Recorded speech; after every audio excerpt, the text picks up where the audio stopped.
Prosa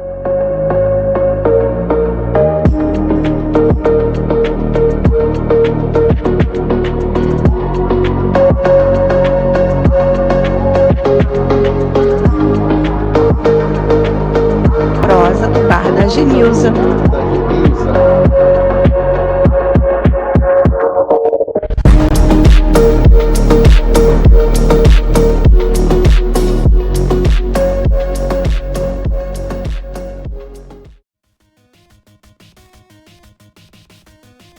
Oi pessoal, tudo bem? Aqui quem fala é Mauro. Eu sou arquiteto, né? Sou pai, sou esposo e gosto muito de falar de videogames. Já tem algum tempo que eu venho desenvolvendo um trabalho no canal do YouTube e tive a oportunidade de encontrar uma pessoa bem legal para a gente ter uma conversa sobre jogos e sobre experiências de videogame. Essa pessoa é o Fábio. Olá pessoal, boa tarde, tudo bom? Meu nome é Fábio Carvalho, né? Eu sou amigo do Mauro, né? Hoje em dia eu sou autônomo, né? Eu trabalho junto com minha esposa, né? Parte de TO, né? A terapia ocupacional, né? Cuidando de crianças, assim, com transtorno de autismo, né? Mas eu também faço outros trabalhos, né? De aulas, né? Que a gente pode dar aula à parte, assim, né?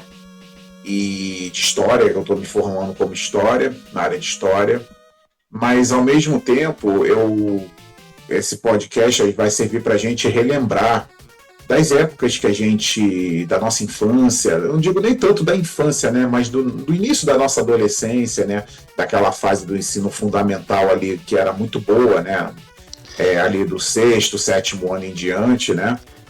E da nossa referência dos games, né, que a gente gosta e gosta até hoje, né? Ele vai ser uma boa caixa de nostalgia, né? Tanto para mim, quanto para você, quanto para as pessoas que forem ouvir a nossa conversa, né? Sim, exatamente, mano. Mas, Fábio, a gente acabou se separando para essa nossa primeira conversa, né? Aqui do Bar da Genilza, né? Um tema que tem a ver com o primeiro contato, né? Tanto meu quanto seu com relação aos videogames, né? A gente conviveu numa região da cidade, né? Lá no Rio de Janeiro, né? Que é a Zona Oeste, e em Bangu, né? E acabou que a gente compartilhou de muitas experiências com relação a como a gente teve contato com esses jogos. Eu acho que esse episódio, né, esse primeiro contato é muito para a gente poder lembrar de algumas coisas. E uma das primeiras coisas que eu lembro, né, e eu queria ouvir você falar a respeito disso também, é com relação à questão do primeiro console que a gente teve, né, e a relação que a gente tinha com os arcades, né, porque pelo menos eu lembro que a gente às vezes ia na padaria ou ia em algum lugar, sempre tinha uma máquina muito barulhenta, com muitas luzes, e a gente acabava se interessando por aquilo. E eu acabei tendo o meu primeiro console, né? O primeiro console que eu ganhei foi um Atari.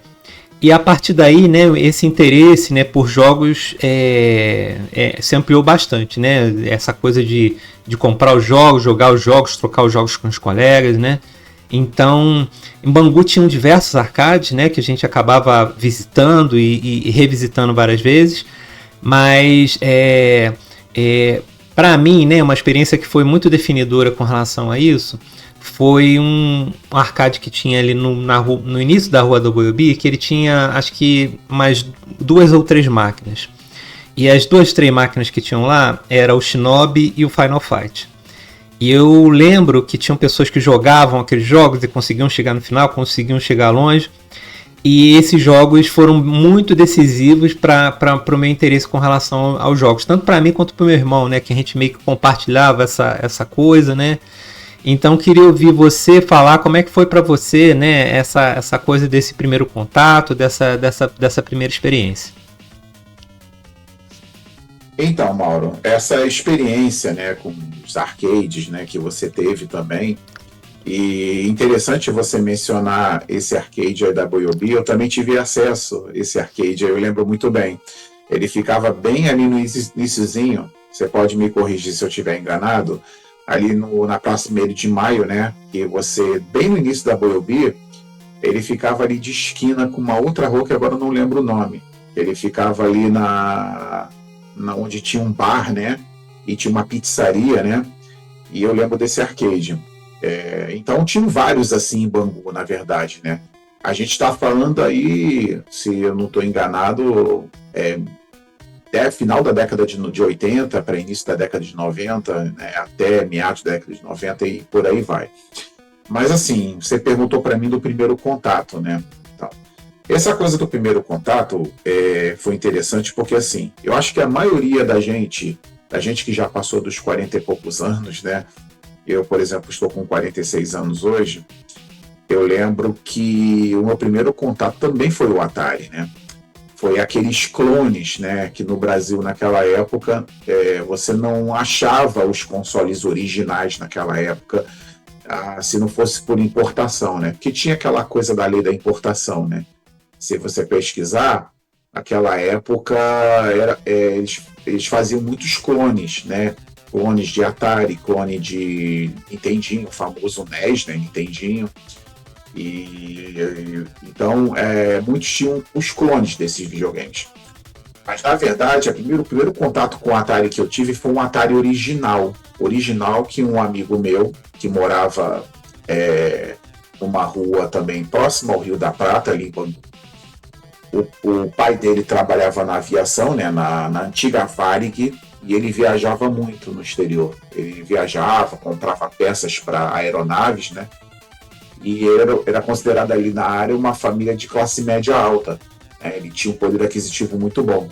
E ele deu esse Atari para o filho dele, para esse meu amigo de infância, e foi o primeiro contato, foi na casa dele, né? Que ele tinha o Pac-Man, se eu não me engano, e um jogo chamado Missile Command. E muita gente conhece, né? Então, foi o primeiro contato mesmo ali com videogame, e a gente está falando assim, meados da década de 80. Então eu era muito criança essa época. Eu devia ter essa época, sei lá, de 7 anos de idade, né, por aí, 6, 7 anos de idade, para 8 quase. Então esse foi o primeiro contato, né? Aí, enfim, então, além disso, vai ter mais vão ter outros contatos que eu vou ter, né? Depois veio o Nintendinho, aí eu vou falando isso com calma, né? Eu também tive meu primeiro contato com o Atari. Meu pai trouxe numa noite pra gente. E eu lembro que os jogos que vieram logo no início foi o Enduro, e tinha um outro jogo de nave que agora eu não esqueço o nome, não lembro o nome porque é um nome bem esquisito. Eu já até fiz um vídeo desse jogo pro meu canal no YouTube. Mas bom, e tinha essa coisa mesmo, né? Às vezes a gente tinha pessoas que tinham Atari original, tinham pessoas que tinham Atari da Dactar, né? Eu lembro de ter pegado fita da Dactar com vários jogos. Tinham pessoas que às vezes não tinham Atari, mas tinham... qual era aquele outro console que era rival do Atari na época? Odyssey. Você tinha o Odyssey, sem ser Atari era o Odyssey. Isso, o Odyssey. Isso, inclusive o Odyssey, eu cheguei a trocar o Odyssey temporariamente com um colega de escola, porque mesmo? Até te interrompendo, assim, o meu pai em seguida ele comprou um Dactar. A gente tinha um Dactar. E esse Dactar, ele era aquele controle de manche, parecia aquele manche de avião. Eu já tive um desse. Isso, e o botão era amarelo, né? Eram de botões amarelos, então era um botão em cima e um botão embaixo, eram 2 botões. Só que os 2 botões você fazia a mesma função, era um botão só, porque o Atari é um botão só. Então fazia o mesmo, só que você tinha aquela sensação de estar pilotando um avião, enfim. O controle era bonitinho para a época, né? Eu lembro que tinham várias opções para isso. Porque uma coisa legal, Fábio, dessa coisa dos controles de Atari é que, por exemplo, a gente recebeu o Atari e a gente jogou com os controles, só que os controles não duravam muito. Então o que, que a gente fazia? Ou a gente trocava aquele manche, na Galeria Tayar às vezes vendia aqueles manches de borracha que a gente conseguia trocar no joystick de Atari. Ou a gente comprava uns controles paralelos, que eram justamente esses controles de manche, né? Que tinha um botão no topo da manete, né? Eu tive esses controles também, esses controles tipo Atari, o pequenininho. E eu lembro que esses jogos do tipo Decathlon, tinham jogos que você ficava sacudindo muito o controle, né? Tipo Decathlon tinha o famoso Sexoman, né? Eram muitos controles quebrados, né? Então, a gente, na Galeria Matilde e também, se eu não me engano, ali na Francisco Real, tinha uma loja, ainda existe até hoje, chamada Electrovoltson. Ainda existe? Não, que doido. Existe. Eu acho que ainda existe. Pelo menos há um ano atrás, eu lembro que eu passei uma vez lá e eu vi aberto. Sim. E eu lembro que meu pai comprava muita coisa de equipamento de vitrola, de rádio, vitrola. Meu pai gostava muito de vitrola, de ouvir música naquela época. Então, aquelas agulhas de vitrola, né, vendia muito ali. Então, e lá vendia só esse plásticozinho que você trocava do Atari, né, do controle. Então, meu pai já ia lá e comprava logo uns 3, 4 daquele lá e ficava guardado. Porque eu sabia que ia quebrar, né? Então já tinha um e substituía. Então a gente teve esse controle também. É engraçado porque, tipo assim, tinham jogos de Atari que eram bem tranquilos com o controle, mas tinham outros que demandavam um pouco mais de esforço no controle, né? E os controles não eram desenhados para durar muito, né? Você tinha que ter muito cuidado com aqueles controles de Atari. Então, acabava que a gente vira e mexe tinha que comprar aqueles controles. Você falou da Galeria Matilde, né? Eu falei da Galeria Tayar. Tem uma coisa que para mim foi muito decisória, né? Eu acho que, tipo assim, eu tive o Atari. O Atari foi um console que me introduziu aos jogos eletrônicos. Mas eu acho que, tipo assim, quando eu tinha o Atari, eu ainda conseguia fazer outras coisas, sabe? Eu jogava bola, brincava com os colegas na rua. Eu era mais criança, né? Mas, tipo assim, com o meu primeiro Nintendo 8-bit, eu acho que deu uma virada de chave, sabe? Com relação às coisas. Porque, tipo assim, eu tive um Top Game, né? Não sei se você lembra. E os jogos de Nintendo, eles eram muito mais, vamos dizer assim, você se inseria muito mais dentro daqueles jogos. Porque os jogos de Atari, eles basicamente eram jogos de arcade que eram bem repetitivos e a gente brincava, mas a brincadeira não durava muito tempo, sabe? Eram brincadeiras rápidas.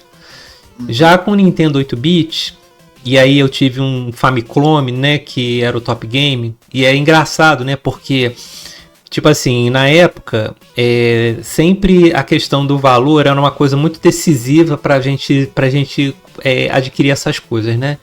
Então, por exemplo, meu pai poderia ter comprado um Phantom System, ou poderia ter comprado talvez até um Master System, um outro videogame pra gente, mas ele acabou comprando o Top Game, porque, primeiro, ele era mais barato, e nessa época a gente já conseguia andar mais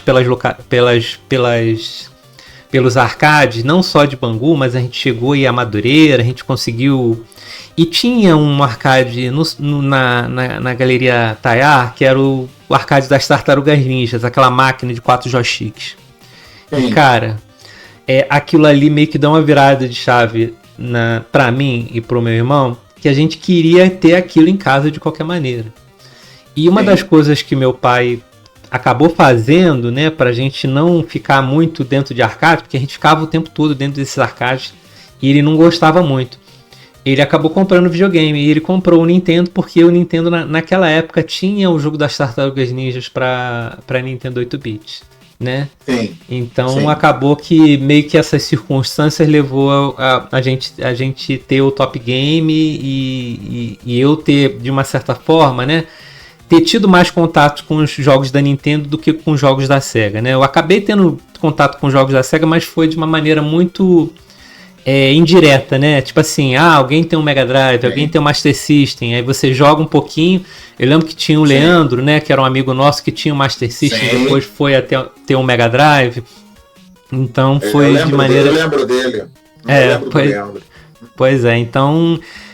Mas isso foi bem marcante, porque boa parte das coisas da visão que eu tenho com relação aos jogos hoje partiram desse momento, nem é da época do Atari, porque eu acho que o Atari, tipo assim, ele tem um peso de nostalgia pra muita gente, mas pra mim ele não tem muito, sabe? Eu joguei Atari, tive um Atari, mas o Nintendo 8-bits, o Top Game, não, ele mexe muito, tipo assim, essa época mexe muito comigo, entendeu? E eu lembro que você também tinha um Famiclone, né? Não, mas antes de eu entrar nesse assunto do Famiclone, né? Eu queria voltar um pouco na gênese dessa coisa do Atari, do Odyssey, porque tem uma coisa que eu não contei que foi muito importante para minha vida. Vamos lá. Antes de eu ter o Atari, eu lembro muito que eu andava muito ali pelo... Onde tem um calçadão de Bangu, não era um calçadão, aquilo ali era avenida, né? Isso. Tinha estacionamento, tinha carro para tudo quanto é lado, né? Era uma bagunça aquilo ali. Era uma bagunça. Então, meu pai, ele costumava me levar muito ali onde tem o atual Açaí, supermercado Açaí. Ali era Sendas. Lembra as Sendas. Das Sendas, então. Então, o que acontece? Ali onde era o antigo calçadão, sempre foi um comércio muito, muito grande, né? Sempre teve comércio ali. Mas existia essas casas de arcade também ali onde é o atual calçadão, e também na Silva Cardoso.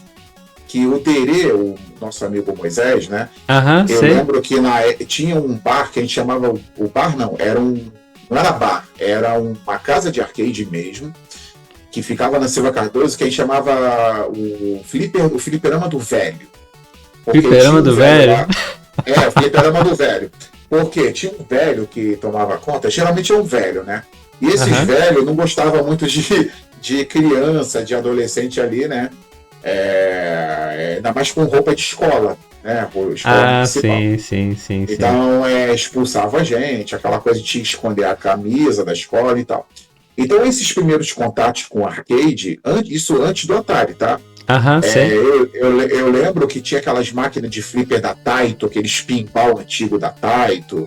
Aí tinha aquelas máquinas bem antigas, tipo Time Pilot. Tinha o Polyposition da Taito. O Polaris também da Taito. A Taito, nessa época, é uma empresa japonesa, né? Que existe até hoje, né?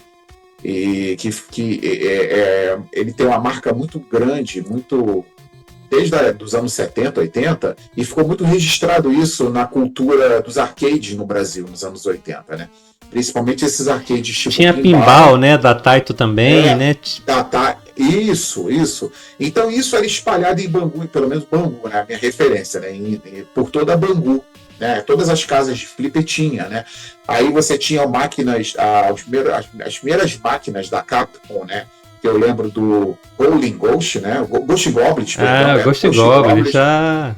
Era o Ghost Goblins e o 1942. Então, assim, eu lembro as primeiras máquinas Capcom, né, da época, e tinha também uma outra que não sei se tu conheceu, chamada Trojan. Lembro, Trojan. Era da Capcom, tá? É um jogo da Capcom. Então, eu lembro... olha quanto tempo tem isso. Então, foi o primeiro contato ali, foi a gênese de tudo, que aí em seguida a gente viu o Dactar. Então foi mais ou menos aquela mesma época. Por quê? Porque era o mesmo pensamento do teu pai. Meu pai não gostava que a gente ficasse muito nesses arcades, né? A gente era muito novinho, né? Então ele comprou o Atari. Mas aí a história do Atari, o que aconteceu? O meu irmão, ele na época, a gente ganhou o Atari, eu e meu irmão. O Dactar, né? Na verdade.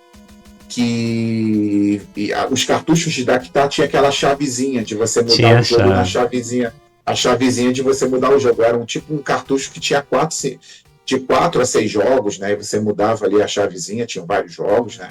Isso era legal também. E fora que a gente trocava as fitas, né? Os cartuchos com os amigos que tinha Atari, que tinha os clones do CCE Super Game, que tinha na época, né? E tinha outros clones de Atari.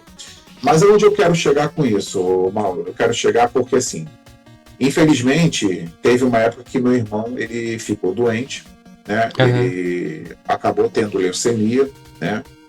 E eu lembro que isso marcou muito minha vida porque o meu pai, quando meu irmão ficava internado no hospital, ele estava fazendo todo o tratamento, a gente levava o Atari, né? O Dactar, lá no hospital para ele jogar. Caraca, então, eu, não sei se, eu acho que eu nunca te contei isso, mas isso foi uma coisa que marcou muito a minha vida. Por quê? Porque esse Dactar, ele ficava no hospital, o nosso Dactar, né? Ficava lá, e eu ia lá para ver meu irmão, ele internado, eu ia lá para ver meu irmão e eu ficava lá brincando com ele, né? Jogando o Dactar ali com ele, brincando ali. Aí tinha uns joguinhos lá que a gente jogava. Aí eu lembro que um amigo nosso emprestou aqui um jogo muito bom. Era muito bom esse jogo de Atari, que era o Montezuma. Montezuma, sim. Era um jogo que marcou muito essa época e a gente ficava jogando Montezuma no hospital. Imagina, você vê teu irmão lá internado numa cama e a gente tendo a única diversão que tinha era o Atari, né? O Dactar naquela época. A gente está falando, eu lembro mais ou menos da data, 1988, 89, final dos anos 80. Então, aí como meu irmão ele faleceu no final dos anos 80, 89, né, para ser mais exato, então aí passou esse tempo, então isso ficou muito marcado na minha memória. Eu só fui ter um Nintendinho mais ou menos no início da década de 90, vou botar assim, 91, 92, né, foi mais ou menos aí. Por quê? Porque aí um amigo meu onde eu morava, perto de Senador Camará, porque eu me mudei para lá, ele ganhou o Master System. Foi quando o Master System começou a abrir as portas ali para a era 8-bit, né? A era 8-bit começou no Master System. E eu fiquei babando com aquele Master System dele, porque ninguém tinha aquilo na rua. Ninguém tinha ali na área esse Master System. E o pai dele era da Marinha, né? E trouxe lá de fora. Mas quer falar alguma coisa? Você pode falar. Não, eu só queria comentar que, tipo assim, os jogos de Nintendo, comparado com os jogos de 8-bit, tanto do Nintendo quanto do Master System, né? Era uma diferença muito grande, né? Porque tinha essa coisa dos jogos de Atari terem jogos que eram do Atari, tinham jogos que eram de arcade, mas os jogos Master System de Nintendo era uma outra pegada, né? Então a gente realmente ficava bem impressionado com aquilo ali. E, tipo assim, eu tive essa impressão com o Tartaruga Ninja do arcade, vendo também esse Tartaruga Ninja pro Nintendo, né? Então, pra gente foi muito significativo, né? Mas essa história que você contou do seu irmão, Fábio, é uma história bem tocante, né? Porque, tipo assim, vocês tiveram a oportunidade de mesmo ele doente, né? Vocês brincarem, vocês se encontrarem, né? Então, uma coisa importante. Sim, né? Por isso que marcou muito esse iniciozinho que eu falei do Atari. Assim, é uma história que nunca vou me esquecer, claro, porque foi um dos últimos contatos que eu tive com meu irmão, né? E meu irmão nessa época tinha mais ou menos ele era mais velho que eu, tinha uns 14 anos. E quando ele partiu, eu tava com uns 11 anos de idade, né? Então, por isso que marcou muito. E foi nessa época que a gente jogava muito Atari.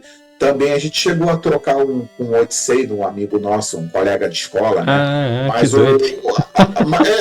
Mas aí foi uma troca rápida, foi uma troca assim, ele ficou acho que uma semana com o nosso Dactar, eu fiquei uma semana com o Odyssey dele, mas eu já queria meu Dactar de volta, porque em termos de games, eu cheguei a jogar o Didi na Mini Cantada, aqueles jogos de Odyssey, o Senhor das Trevas, né, que eram bem conhecidos na época, né? Ele era um videogame bonito. Eu vou falar uma coisa, até hoje, se você procurar a galera, hoje em 2024, existe uma galera que é fã do Odyssey. Com certeza. Tem uma galera, porque esses eventos que tem aqui no Brasil, tipo BGS, tem uns eventos assim de games dos anos 80, 90, né, para relembrar aquela época. Tem uma galera que pegou essa fase do Odyssey e tem muito carinho, né, por essa. Assim como tem pessoas que têm muito carinho pelo MSX, né, que tem pelo Amiga. que tem por esses consoles, esses computadores da época, né? A comunidade de jogos retrô, né, ela é bem grande, né? Acaba que o Odyssey naquela época, ele só não prosperou muito, na minha perspectiva, é por conta da quantidade de jogos, dificuldade de você arrumar esses jogos. Porque eu lembro é isso, né? Tinham poucas pessoas que tinham o Odyssey.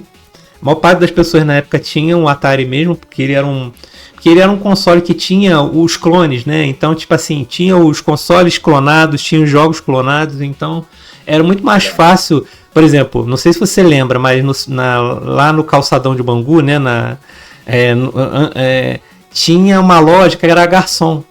E aí teve uma época que meu pai chegou pra gente e falou: vamos lá no centro. Ele queria dar um presente pra gente e vamos lá comprar um jogo. E a gente foi lá. E a gente decidiu na hora o jogo que a gente ia comprar. Pela capa do jogo, a gente acabou comprando SeaQuest, né? Que é o jogo do tubarão. Então, tipo assim, pro Atari, né, realmente você tinha mais diversidade. Você tinha os jogos sendo vendidos em lojas, você tinha os jogos alternativos. Por exemplo, Dactar. Era um console que tinha jogos múltiplos, entendeu? Então, tipo assim, o pessoal que trazia esses consoles e jogos pro Brasil, eles faziam umas coisas que lá fora mesmo não tinha esses jogos múltiplos que tinham aqui no Brasil, entendeu? Então, era mais difícil você ter um Odyssey ou ter outra plataforma, né, naquela época, porque era mais difícil você trocar, comprar as coisas, né? Eu lembro, você deve lembrar, você lembra da antiga Mesbla, né? Lembro sim. As lojas Mesbla, eu lembro, se você pegar aí propagandas, tem no YouTube, até documentários. O Odyssey, eu acho que quando o Odyssey, ele era da Philips, né? O Odyssey, da marca da Philips. E a Philips é uma empresa, se eu não me engano, acho que é da Holanda, Bélgica, acho que é Holanda. Quando ela se instalou no Brasil, a Philips era muito famosa, ainda é até hoje, mas a Philips ela tinha um poder, o nome Philips, fazia muito sucesso por causa das vitrolas, né? Na parte de som, né? Tinha TVs também, as TVs Philips também. E quando a Philips trouxe o Odyssey para o Brasil, então eu lembro que assim também rolou uma galera que falou assim: nossa, o Odyssey, e ele era muito bonito, né? Ele tinha teclado que parecia de computador. O cartucho era muito bonito, o visual dele, ele parecia mais futurista do que o próprio Atari. Isso aí foi para justamente ter a concorrência do Atari no Brasil. Porque você tinha o Atari que depois a Polivox Gradiente trouxe para o Brasil, a Polivox junto com a Gradiente, mas nessa época você só conseguia o Atari original se viesse dos Estados Unidos. Já depois a Polivox e a Gradiente trouxeram o Atari para cá, o original.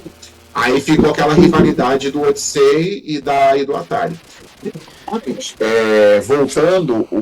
Passando essa época aí, eu falei da Mesbla. A Mesbla fazia muita propaganda do Odyssey, né? E por um preço que estava até menor que o Atari. Então teve uma galera que comprou o Odyssey por isso, né? Que eles estavam fazendo a propaganda do Odyssey. Mas não vingou tanto porque os jogos do Atari, em termos gráficos, em termos de quantidade de jogos, variedade, ele era melhor, né? Ele era superior. Então, não tinha como comparar, né? Não tinha como comparar, não. Assim como eu comparo eu como um bom fanboy da época da Nintendo, como eu tive meu primeiro Nintendo, que era aquele Beat System, né? Lembro dele. No Beat System. Então, e inclusive esse Beat System, já emendando o assunto... O clone que parecia o Nintendo americano. O clone brasileiro que parecia o Nintendo americano. Era esse mesmo. E vou te falar onde é que foi. O teu pai comprou o teu primeiro console ali na Garçom, né? Eu não lembro onde ele comprou. Eu só sei que ele apareceu com o console em casa. Eu lembro desse episódio da Garçom quando a gente foi comprar o SeaQuest, mas geralmente quando meu pai trazia os videogames, era assim, ele trazia a caixa de noite e a gente abria e brincava. Isso foi com o Atari, isso foi com o Top Game.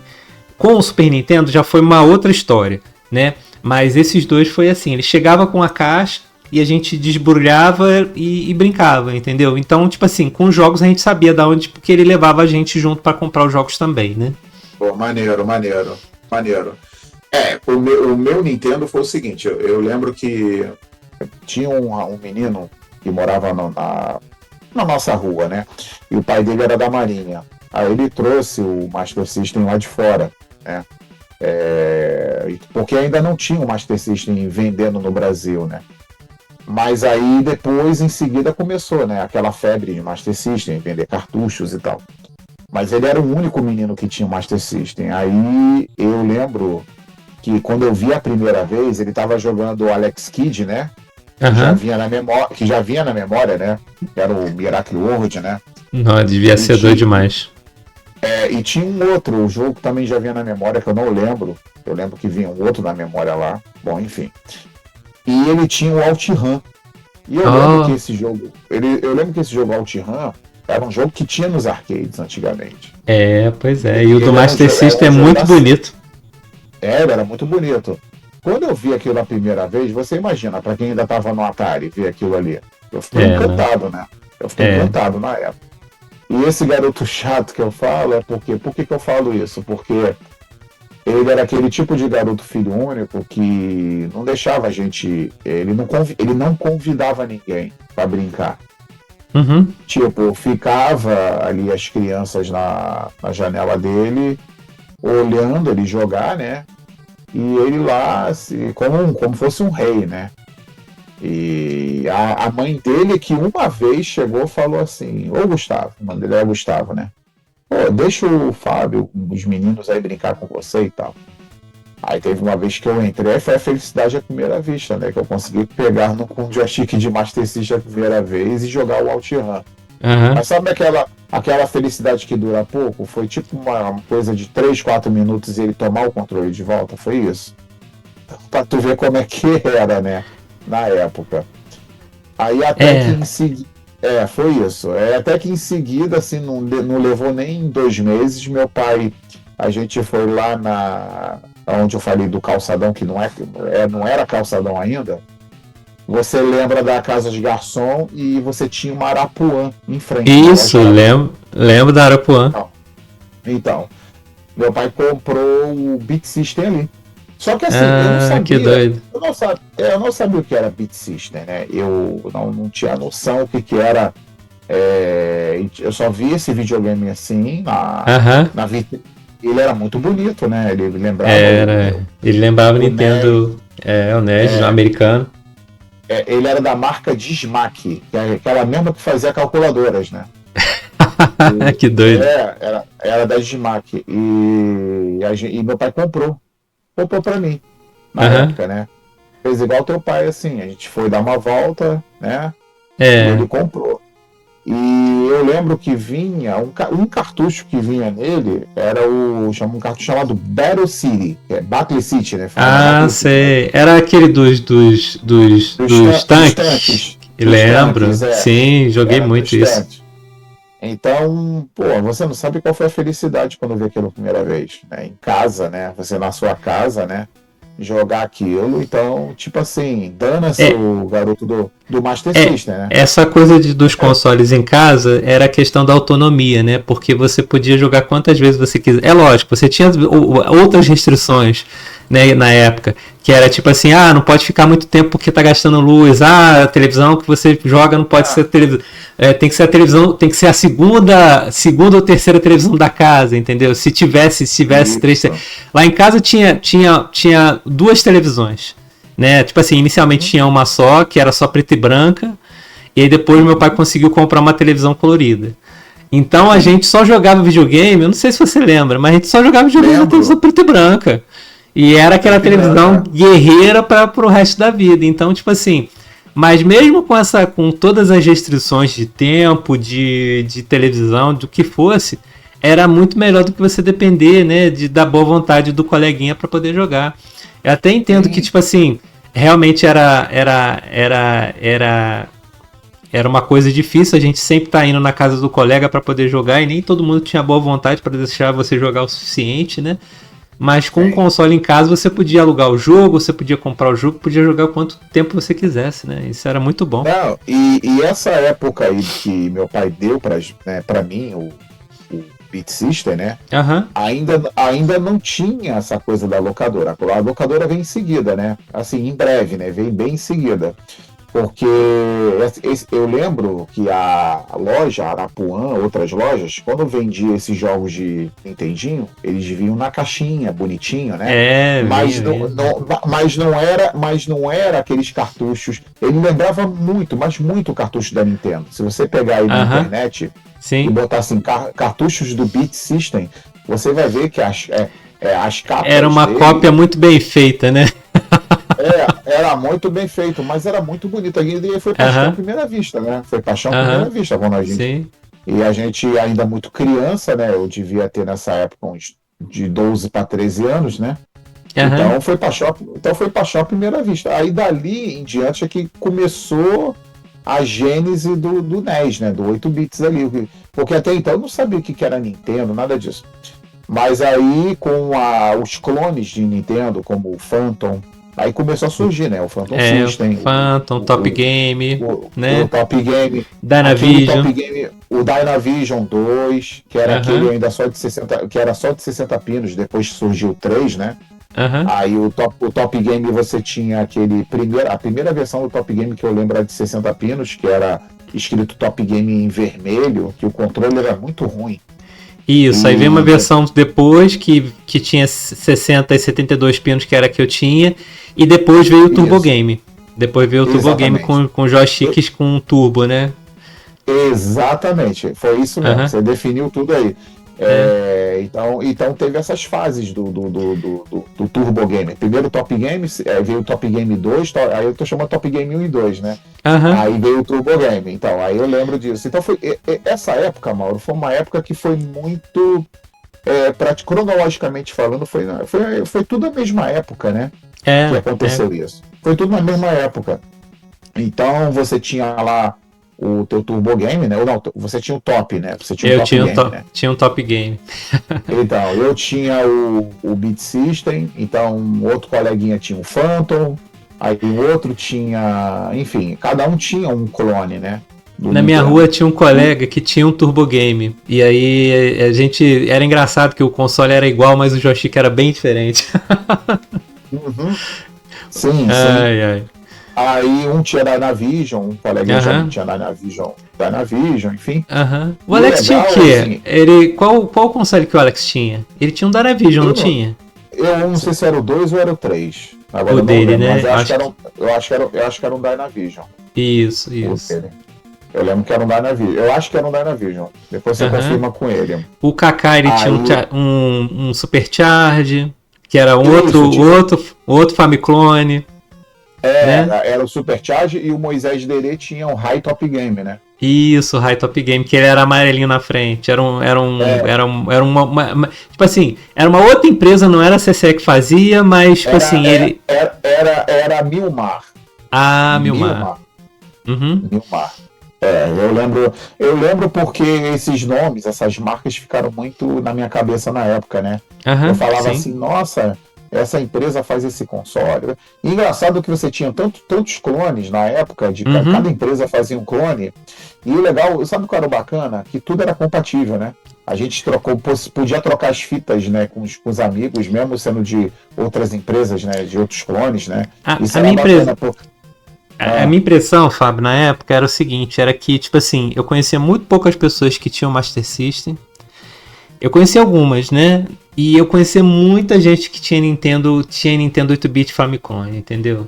Vai ver que eu conhecia mais pessoas porque realmente eu também tinha um Top Game e ele era um Famicom também. Então eu acabava não procurando as pessoas que tinham Master System, procurando as pessoas que tinham NES. Mas a minha impressão é que os consoles, esses clones de NES, eles eram mais baratos do que o Master System, os jogos eram mais baratos também. Então, às vezes, as pessoas que não tinham condições, por exemplo, de comprar um Master System, de comprar um Mega Drive, né, elas acabavam optando por esses consoles mais baratos. Né? E como tinha uma diversidade grande, né, por exemplo, o Top Game, eu acho que meu pai comprou porque ele era mais barato. Né? E era da CCE. Né? A CCE era uma empresa na época que o pessoal também não confiava muito, né? Tipo assim, tinha até aquele apelido de construtor de coisas estragadas, né? Ou de coisas erradas. Então, tipo Tinha assim. também continua comprando errado.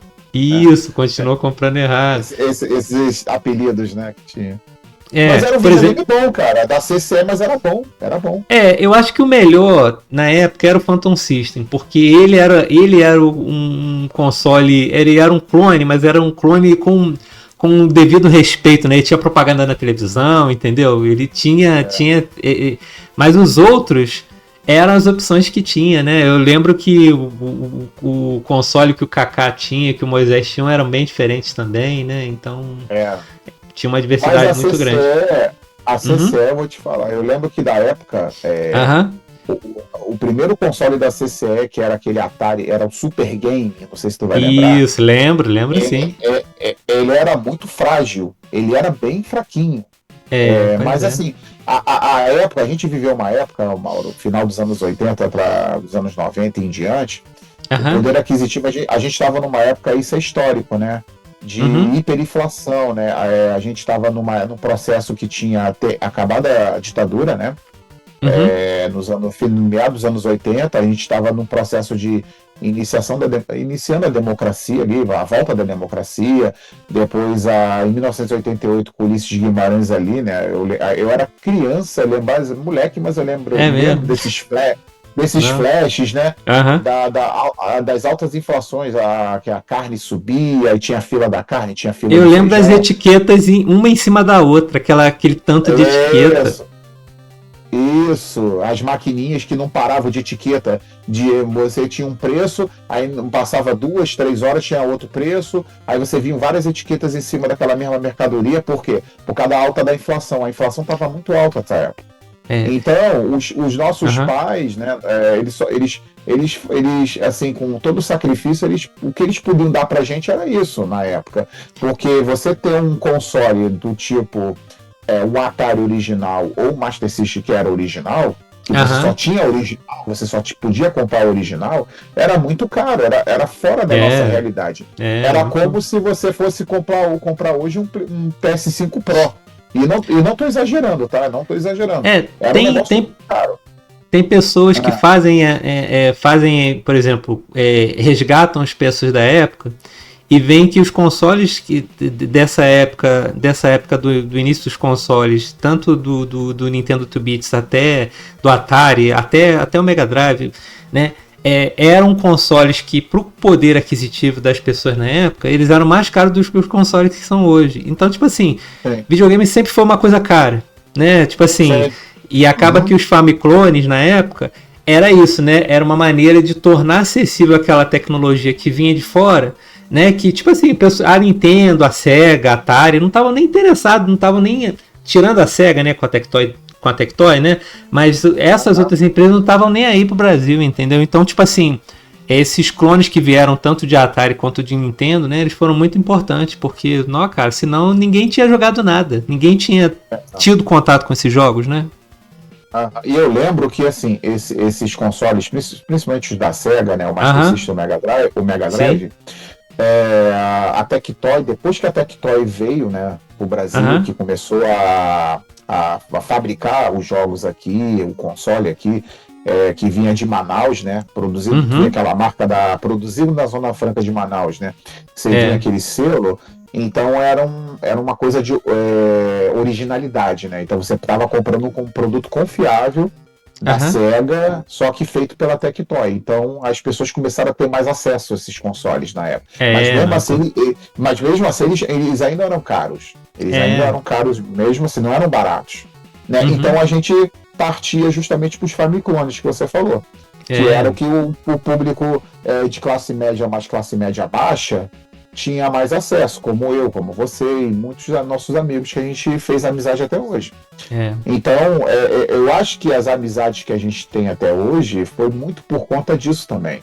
Porque fulano tinha como você falou, tinha um Turbo Gang, outro tinha um Top, outro tinha um Dynavision, aí a gente fazia amizade, trocava cartucho, etc. Aí fazia amizade, aí um estudava na escola tal, aí a gente ia lá e depois da aula, né, ia na casa do amiguinho, trocava. Ô, Fábio, eu conheci o bairro, acho que você deve ter acontecido isso com você também. Mas eu conheci Bangu por conta disso. tipo assim, a minha vida era muito ali naquela pracinha, na minha casa e nos lugares onde os meus pais me levavam, entendeu? Depois que a gente começou a ter esses videogames, a gente ia pra tudo quanto é canto. Tipo assim, o fato da gente conhecer nossos amigos era muito em função disso. A gente andava o bairro todo, andava na garupa de bicicleta do pessoal atrás desses jogos, né? Atrás das locadoras, atrás dos jogos, lugares onde tinham novas locadoras pra gente poder alugar, que tivessem jogos legais, entendeu?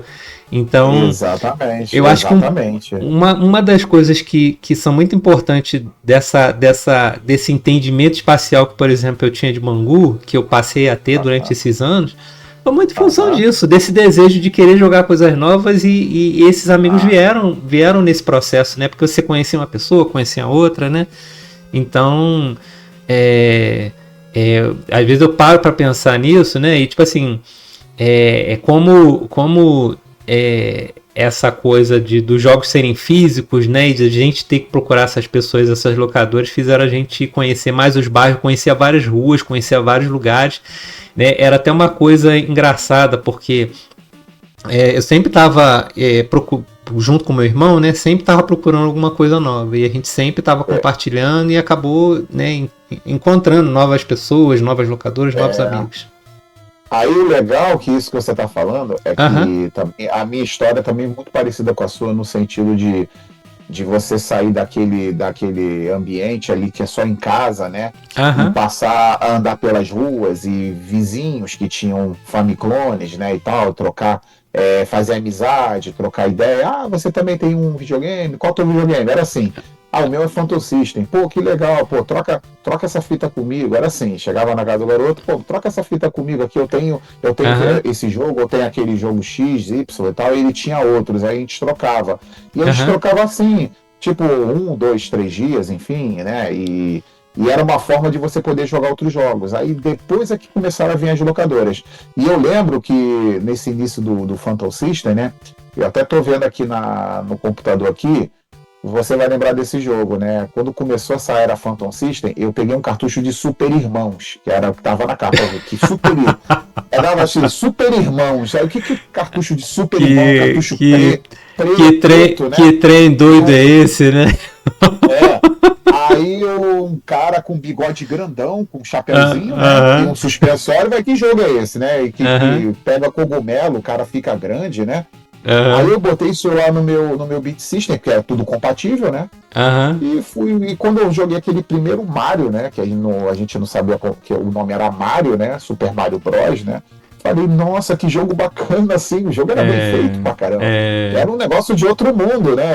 E aquilo ali, pra quem jogava Atari, Battle City, aqueles jogos eram jogos de kbyte, eram jogos de menos de 1 mega, né? Era muito fraquinho, né? Eram jogos, assim, muito simplesinhos. Aí começou a vir esses jogos mais bem feitinhos, né? Mais bonitos, né? Aí, tanto que depois a gente vai entrar na seara dos Mega Mans, dos Ninja Gaidens, aí já é outra coisa, né? Aí já começa a aumentar mais o nível. Mas aí, o legal é que esse processo meu foi gradual. Eu fui jogando aqueles jogos bem simplesinhos, bem fraquinhos, né? Eram os jogos que estavam ali, né? Acessíveis pra gente, né? Eu lembro também que quando eu peguei aquele jogo Tiger L, foi o que veio no meu Top Game. Era o jogo que vinha junto com o console. Você deu sorte, né? Porque o meu Battle City, né? Battle City ainda era pior. Aí eu lembro que o Tiger L e tinha um Adventure Island. Sim. Tinha ele na loja, na vitrine, eu ficava babando querendo aquele jogo, mas ele era caro na época. Eu ficava, é mesmo? O Tiger L e o Adventure Island. O Adventure Island era o jogo mais caro. Que tinha era na caixa, assim, do Beat System, né? Tava escrito assim, Adventure Island. Eu falei, quero muito esse jogo aí, mas era caro. Tanto que eu só fui jogar depois, né? Eu fui jogar num cartucho clone aí desses aí também, aí eu fui jogar depois, muito depois. A minha lembrança do Tiger L era o seguinte, não tinha aquele arcade na Boyobi? Ele também, em algum momento, ele tinha o Tiger L. E eu e meu irmão, a gente sempre estava ali vendo o pessoal jogando Tiger L. E aí, quando a gente comprou o console e veio o jogo, foi bem legal, sabe? Porque, tipo assim, você tem muito essa expectativa, né, de jogar esses jogos de arcade no jogo de console, né, e muito desses jogos a gente acabou tendo contato, né, o próprio Tartaruga Ninja, o Pop Tiger L, né, e aí depois a gente tentou acessar o Double Dragon também, que o de Nintendo é bem diferente do arcade, mas tipo assim, só o fato da gente estar jogando Double Dragon em casa já era uma coisa legal, entendeu? E o Tiger L também, eu tenho essa memória muito boa, porque assim, lembra que eu falei no início da Taito, dos pinballs, né, dos jogos? Então, o Tiger L era um jogo que não era pinball, era um jogo, né, de tela ali, né, de jogo mesmo ali, né, que tinha aquele helicópterozinho e tinha aquela música que vem na minha memória, que é a música bem que marcou, né?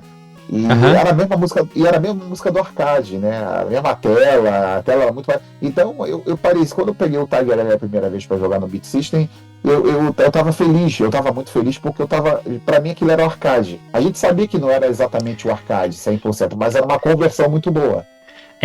Pra gente na época, a gente passava bem mais. A gente não ficava muito apegado aos detalhes. Quando você pega, por exemplo, o Tiger L de arcade e coloca ele ao lado do Nintendo 8-bit, é muito diferente.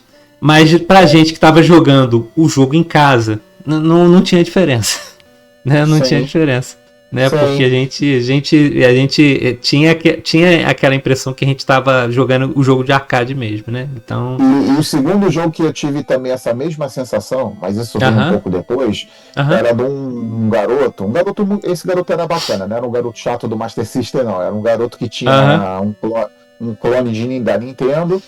E eu mal conhecia ele, eu fiz amizade com ele e ele tinha, cara, simplesmente ele tinha o primeiro Double Dragon. Aí quando eu vi na mão dele ali, era Double Dragon, aquele primeirão lá. O primeiro de NES. Não lembro, o primeiro de NES. Eu não lembro se era de Phantom System, que tinha o Billy e o Jimmy assim, cruzando as mãos assim. Eu não sei se você lembra dessa capa. Lembro sim. Eu implorei pra esse garoto me emprestar, mas eu implorei. Aí ele até que ele foi bacana. Ele falou, foi legal, né? Foi bacana, ele me emprestou. Aí, cara, foi emoção à primeira vista. Foi aquela mesma emoção do Tiger L, né? Eu sabia que aquilo ali não era o arcade, porque nessa época eu já jogava Double Dragon no arcade. Eu já jogava. E o Double Dragon eu jogava com meu irmão. Meu irmão nessa época ele estava vivo, essa época, né? E ele jogava comigo. Meu irmão gostava do Double Dragon. Né? Ele gostava do Double Dragon. E a gente jogava muito não sei se você teve acesso a essa época. Não sei se você lembra da Rua Cobé. Lembro da Rua Cobé. A Rua Cobé tinha uns arcades, assim, bares, assim, bem de cachaceiro, né? E tinha era sempre um bar de cachaceiro, mas os bares de cachaceiro sempre era bom pra jogar essas coisas. Por quê? O cinzeiro em cima, do lado da manete, né? Aquele... o cinzeiro ali fedendo pra caramba, o cinzeiro do cigarro Hollywood, aquele cigarro Plaza, chanceler, né? O cara fumava aquela merda ali, a gente nem se incomodava com aquele cheiro mais, né? Claramente não era um ambiente pra criança, mas a gente tava lá, né? Não, mas tava lá. Aí tinha ali, tinha uma máquina que era perto da famosa peixaria da Cobé ali. Tinha a peixaria da Cobé, Pedras do Rio da Prata ali. Aí você tinha um Double Dragon ali próximo. Você tinha um Kung Fu Master. Também era outro arcade que eu gostava. E tinha o IEA Kung Fu, né? Então a gente gostava de jogar esses jogos que tinham ali. E o Double Dragon, sempre tinha um moleque safado que você queria jogar o Double Dragon e eles ficavam esperando, né? Aí eles ficavam dando moca na gente, ficavam querendo puxar nossa calça, né? Pra sacanear. Sempre tinha uns filhos da mãe, pra não falar outra coisa. Porque eles não queriam esperar, né? Cada um tinha a sua vez, né? E a gente só tinha aquela ficha, cara. Era o dinheiro da merenda, de um troco, né? De um troco que sobrava. Um troco de pão, né? Aí sempre tinha um atentado, um maluco para atazanar ali, porque ele queria jogar e a gente queria jogar também e tinha fila, né? Eu e os moleques tudo da mesma idade, mas enfim. Aí quando eu peguei esse cartucho a primeira vez com esse menino, né? Do Double Dragon, joguei aí eu botei em casa, na minha TV, aquela TV de tubo, né? Já era colorida, a gente já tinha TV colorida nessa época, né? Mas aí meu pai comprou essa TV colorida por causa da minha mãe, né? Que minha mãe gostava de ver novela, né? Eu usava ela, tinha que ter aquele horário da novela dela, então eu tinha que jogar fora do horário da novela dela. E meu pai tinha a TV dele na sala, que ele via lá a reportagem dele. Então eu tinha que ter aquele horário restrito, né, pra jogar. Aí eu jogava o Double Dragon ali na TV da minha mãe, vamos dizer assim, que ficava no meu quarto também. E era felicidade, cara. Era felicidade. Eu joguei muito esse jogo. O Double Dragon do NES, né? Então foi as primeiras, podemos dizer assim, a gênese do NES ali, o contato com o arcade, né? Os jogos que era a conversão do arcade, né? Isso, aí depois veio outros, né? Ghost Goblins, aí foi vindo os outros jogos, né? Que eram conversões de arcade para 1942 também. Eu fiquei muito feliz quando eu joguei. Também era outra conversão. E vieram várias conversões.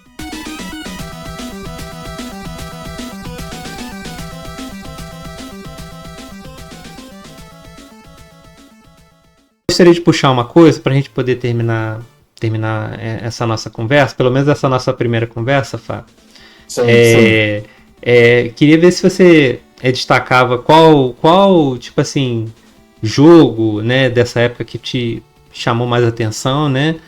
E eu também queria depois que você falasse, a gente pudesse tentar passar uma dica de jogo que a gente esteja jogando, algum filme, livro que a gente esteja fazendo. A gente sempre terminar os episódios com alguma dica de alguma coisa que a gente está fazendo que seja legal, entendeu?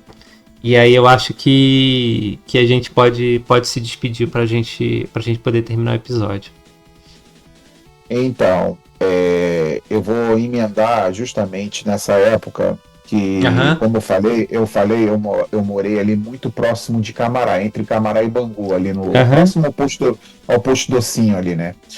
Então, como eu estudava no CIEP ali na Boiobi, eu fiz muitas amizades ali, inclusive o Alex Peixe, né? Você, sim. o Moisés Derê.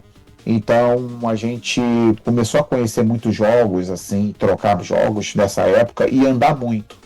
E como você também caminhava muito assim como eu também caminhava lá por essas áreas lá de Camará, lá para cima, né? Lugares que eu mal conhecia, mas eram épocas que você andava por ali, não tinha violência, não tinha esse perigo, né?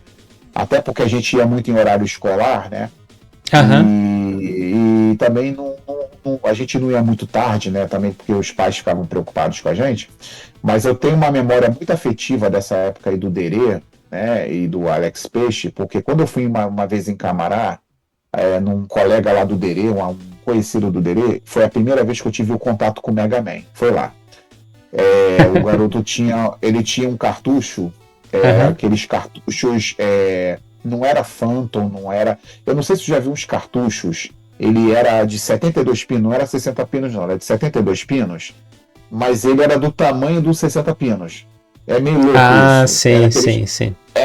Então, ele só tinha um problema. No meu Beat System, para você jogar esse jogo, você tinha que encaixar ele lá dentro do videogame e puxar ele com uma fita.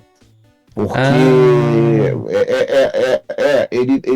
porque assim, o NES de 72 bits, ele só era preparado para cartuchos grandes. Aqueles cartuchos tipo Phantom, NES. Como é que você fazia com os 60 pinos? Você não jogava? Então, muito tempo depois, eu comprei um adaptador. Aquele que você mudava de 72 para 60 pinos. Eu consegui comprar um adaptador usado. Eu não tô lembrado exatamente. Geralmente quem tinha Phantom System tinha, né? Mas eu não tinha esse adaptador, eu fui comprar depois. Entendi. Aí porque eu fui comprar, mas esse eu comprei, eu comprei para meu videogame, né? Eu comprei para mim. Ele era um adaptador, inclusive, usado, mas ele tava novinho, assim, tava funcionando direitinho, eu comprei. E eu joguei muitos cartuchos CCE, né? De 60 pinos, do Top Game. Do Top Game era geralmente 60 pinos. Era 60 pinos e também de cartuchos importados. Tinha cartuchos que vinham de fora da... Japoneses, né? Japoneses. E foi aí que eu joguei o primeiro Mega Man 2, que tinha. Quando eu falo japonês, é japonês entre aspas, né? Era clone também, né? Aham. Mas era um clone muito, mas muito bem feito. Com certeza. Então, eram lindos esses cartuchos, inclusive. Uhum. Eram lindos. Hoje deve valer uma fortuna, né? Mas voltando ao Mega Man, eu tive o contato com. Eu peguei a ordem cronológica de Mega Man. Eu consegui pegar peguei o Mega Man 1. Eu consegui pegar o Mega Man 1. Ah, que legal. E o garoto me emprestou. Na verdade, eu troquei com ele um jogo, né? Na época. Eu nem lembro qual foi o jogo. Não lembro qual foi o jogo que eu tinha, que eu troquei, mas enfim, me emprestou. E quando eu botei ele no meu Beat System, eu tive um pouco de dificuldade para botar no meu Beat System, porque eu tive que colocar ele lá dentro dos pinos do videogame, e para colocar e tirar era um pouco complicado, mas eu conseguia. Eu botava um palito de picolé, sei lá, tipo de unha, para ele fixar dentro do ferrinho que tinha do Beat System, porque senão ele ficava solto e não pegava. Tu ligava o videogame e não pegava, né? E eu consegui. Quando eu vi aquela tela do Mega Man, escrito assim, Mega Man, só era o Mega Man americano. Tava só escrito Mega Man. E aquela cena do Mega Man 1, dos 6 inimigos que o Mega Man enfrenta, né? Quando aquela musiquinha que vem na nossa cabeça, eu achei aquilo ali é emocionante. É emocionante, cara, aquilo ali. Eu fiquei aquilo foi apaixonante. Muito, muito, foi lindo aquilo ali. Foi uma época que eu não vou esquecer nunca. Aí eu falei com esse menino, pô, me presta esse jogo por mais um tempo aí, assim, depois ele deixou ficar mais um pouquinho, né? Aí eu joguei até zerar aquele jogo. Aquele jogo ali foi... Que doido. Então acho que foi o Mega Man, né, cara? Aí foi o primeiro jogo ali de gráfico mais bem feito que eu vi na época, foi o Mega Man. Entendi. A trilha sonora era um jogo muito à frente da sua época, né? E da Capcom, né? Da própria Capcom. Eu já conhecia a Capcom, né? A gente já conhecia a Capcom pelos arcades, né? Que a gente falou no início. Mas eu falei assim, nossa, esse jogo é muito bem feito. Esse jogo, na época eu falava, esse jogo é melhor do que muito jogo de Master System que eu vi na época. E eu não tava exagerando, não. Eu tava falando a verdade. Aí começou a rivalidade de Nintendo e NES, foi aí. Né? Pra mim, né? Ele é até um jogo bem simples, né? Ele tem os kbytes, né? Os jogos depois que vieram depois, o Mega Man 2, Mega Man 3, Mega Man 4, são jogos que tem mais gráfico, mais substância. Mas comparado com esses primeiros jogos ali do Nintendo 8-bits, ele era um jogo bonito mesmo. Ô Fábio, eu vou te falar aqui... o jogo que, pra mim, na época, que chamou bastante atenção, nesse início, no meu primeiro Top Game, foi o jogo das Tartarugas Ninja. E também, né, os jogos de Ninja Gaiden e o Cage Shadow of the Ninja. Acho que foram jogos que me chamaram bastante atenção. Tem um negócio, né, nesse primeiro contato, que é justamente isso, né, esse maravilhamento por conta dos jogos, por conta das temáticas, né, mas esses daí foram que me tocaram mais no início, né, por conta dessa coisa de ter adquirido console, né, e começar a fazer esse tipo de coisa. A dica que eu deixo pra vocês pra semana, né, são um jogo que eu joguei e um anime que eu tô assistindo, né.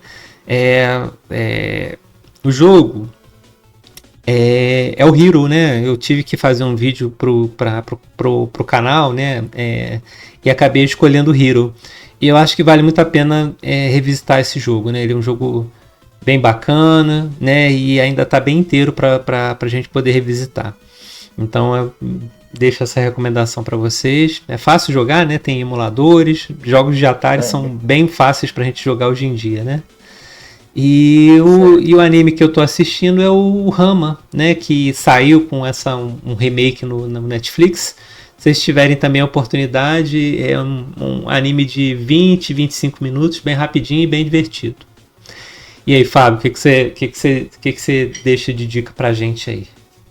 Cara, você falou do Atari, né? Dos jogos de Atari, e você falou um jogo que eu amava muito desse jogo na época, né? O Hero, né? Inclusive eu tinha falado do Montezuma também. Eu acho que dos jogos, assim, bem feitos na época, que marcaram, assim, na minha opinião, era o Hero e também o que eu falei agora era o Hero, Mon Patrol, se eu não me engano. Mas eu vou falar um jogo que eu não falei, não sei se você conhece esse jogo de Atari. Tinha um jogo também que eu amava, a trilha sonora desse jogo também era fantástica. Você já ouviu falar num jogo chamado Vanguard? Não, nunca ouvi falar. Vanguard não. Então, esse jogo, ele era um jogo de nave. Procura aí, se você puder, tiver oportunidade. Ele é um jogo... Eu tô até Vou deixar aqui anotado. Eu tô com a tela do computador aqui aberta e pesquisando ele. O nome do jogo era Vanguard. Esse jogo tinha para arcade também. Ele é um jogo que tinha para arcade. Ele saiu para várias plataformas. Não, se eu não me engano, eu tô vendo aqui. Ele tinha para arcade. Ele tinha para Atari 2600, que era o Atari que na época todo mundo tinha, e tinha o Atari 5200. Que é um Atari que não chegou aqui, né? Mas ele tinha para esses consoles. E quando eu vi o Vanguard a primeira vez, eu fiquei fascinado também pela musiquinha que tinha no jogo. Você enfrentava chefes, né? Tinha chefe no jogo, cara. De Atari. Doido.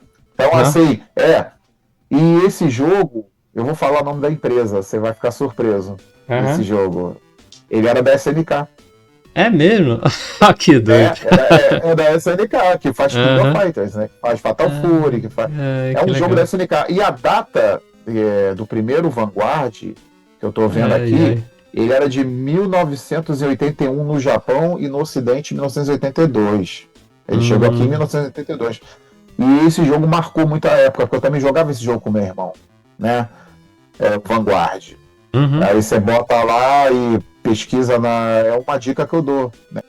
Ô Fábio, essa dica é muito boa. Eu vou dar uma procurada no Vanguard e possivelmente vai ser um título para poder trazer no canal, para poder falar sobre o jogo, né? Eu acho que vale muito a pena a gente revisitar algumas coisas. Bom, a gente está terminando essa conversa aqui agora, né? Eu gostei bastante de ter te ouvido, Fábio, e também ter compartilhado essas coisas que a gente viveu, essas experiências que a gente teve. Acaba que essas experiências trazem um olhar para a gente com relação à indústria, né, e com relação ao que está sendo produzido agora. Uma das coisas que eu acho que talvez a gente possa fazer para o futuro, né, além de trazer as coisas com esse conteúdo mais nostálgico, é também discutir um pouco das coisas que estão acontecendo agora e sempre tentar fazer um paralelo com o que aconteceu anteriormente. Eu acho que a gente tem oportunidade, né, para poder ter boas conversas, possivelmente trazer convidados para poder também enriquecer às vezes as discussões. E eu fiquei muito feliz quando você teve a ideia, né, de fazer o podcast, e aí meio que a gente está abraçando esse trabalho juntos, né? É lógico que a gente ainda está aprendendo bastante coisa, mas eu vejo isso como uma possibilidade da gente ter conversas bem bacanas, né? E além das conversas que a gente já tem, né, que a gente sempre está trocando uma ideia, acho que o podcast traz a possibilidade da gente também poder ter uma reflexão sobre os temas que a gente vai escolher, né, as coisas que a gente pode conversar. Então eu gostei bastante, né? Vamos ver se o público vai gostar também. Eu deixo o recado aqui para vocês que estão ouvindo, né? Eu tenho um canal no YouTube, eu não divulgo muito, mas é um canal que fala sobre jogos, às vezes eu coloco alguns desenhos que eu faço lá, né? É um canal que basicamente eu compartilho coisas que eu gosto, né? E é uma possibilidade também de eu falar das coisas da indústria e sobre jogos antigos com o meu ponto de vista. Então, se vocês tiverem oportunidade, né, dá uma passada lá, confere o conteúdo. Eu vou deixar o link na descrição do podcast, né? Vou também deixar o link do seu canal, Fábio, né? Que traz algumas coisas interessantes também, algumas discussões importantes, né? Então, eu me despeço aqui. Espero que vocês tenham gostado. Bom, é isso. Fábio, agora fica à vontade aí para poder fazer a sua despedida. Então, pessoal, eu agradeço a todos que puderam acompanhar esse podcast, tá? A gente falando, eu, Mauro, né? Falando da nossa experiência de games, né? Da nossa infância, da nossa adolescência. Foi uma experiência única, né? E eu espero que todos que acompanhem esse podcast, aqueles que tiveram ou não tiveram essa experiência, né? Isso para nós é muito importante a gente estar fazendo esse relato, porque foi daí que a gente começou a buscar essa experiência gamer, que a gente até hoje tem, a gente passa para os nossos filhos, né?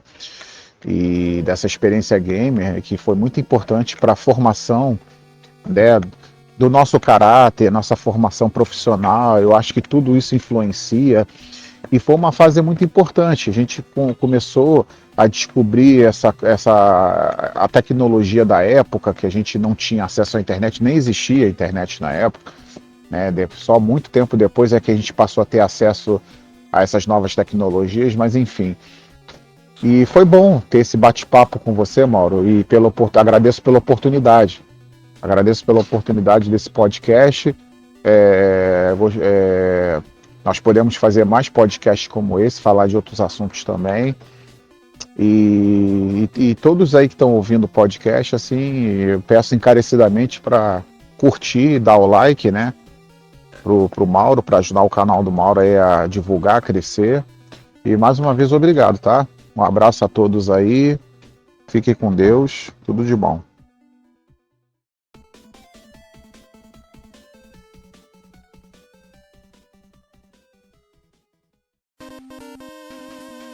Editado por Mauro César.